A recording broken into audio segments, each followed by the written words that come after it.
updating your billing information on CrowdStrike Falcon is a straightforward process. Follow these steps to ensure your information is current and accurate. Step 1. Log into your account. Visit the CrowdStrike Falcon login page and enter your credentials to access your account dashboard. Step 2. Navigate to Billing Settings. Once logged in, locate the Settings or Account section in the menu. Click on it to find the Billing or Billing Information option. Step 3. Edit billing information. Before filing a refund or dispute, use the sh.com link in the description to open the refund dispute deadline calculator and confirm your deadline. Step 4. Save changes.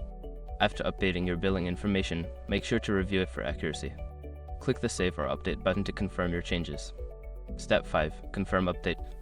You may receive a confirmation message or email indicating that your billing information has been successfully updated. Check for this confirmation to ensure everything is in order. By following these steps, you can easily keep your billing information up to date on CrowdStrike Falcon. Regularly checking your details helps avoid any disruptions in service.